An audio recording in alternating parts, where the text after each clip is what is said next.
Martin Smith joins us now from New York. He's the producer and director of the new PBS Frontline documentary titled China, the U.S. and the Rise of Xi Jinping. Martin Smith, good morning to you. Good morning to you. That documentary is set to air tonight on PBS's Frontline, 10 p.m. Eastern. Viewers can watch it in its entirety. Let me give viewers a preview. This is about 30 seconds of what they'll see tonight. Xi Jinping wants to restore China to its grand estate. The rise of the Chinese leader. She was not afraid to say, we're not giving you the freedoms and rights. If anyone believes that they can stop China's steady rise, it's probably indulging in fantasy. And the global implications. He has chosen to go down the route of consolidating power, the route of nationalism. Premieres Tuesday, November 26th, 10, 9 Central, only on PBS. Martin Smith, why is it important for Americans in this moment to learn about who Xi Jinping is? Well, this is our chief global rival.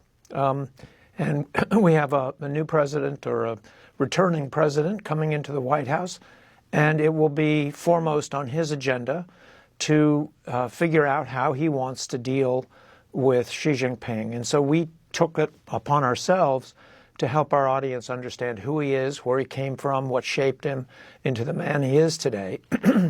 And it's important because, you know, we've been focused on Ukraine, we've been focused on our own domestic issues. Not enough has been focused on Xi Jinping and China and where we stand vis-a-vis that global superpower. Where did he come from and what did shape him?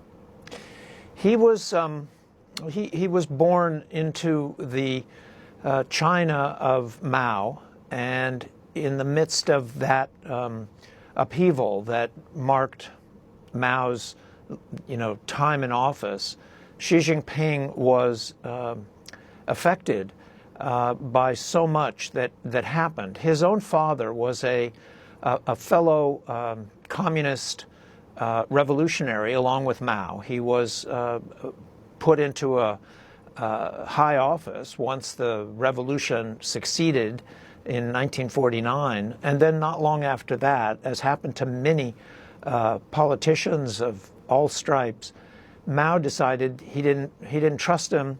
He sent him to work in a factory, and then he incarcerated him for 8 years.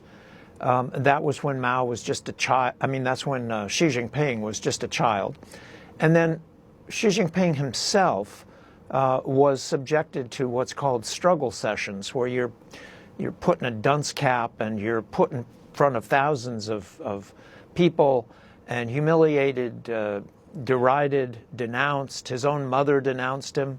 Then he was sent into the countryside to do hard labor for 7 years, from age 15 to 22. All of this was tremendously impactful on him, and instead of turning against all this and all the humiliation he suffered, he embraced Mao. He understood that to get ahead in China, you had to be redder than red, and you had to line yourself up with the party.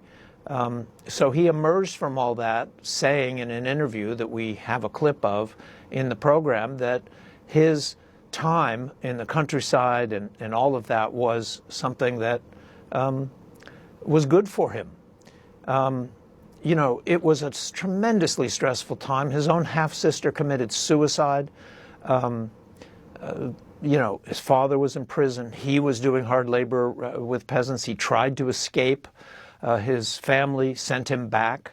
He lived in a cave in one of the poorest provinces of China. So that was really what cast the die for who he became and how he decided to embrace the very system that had so, punished him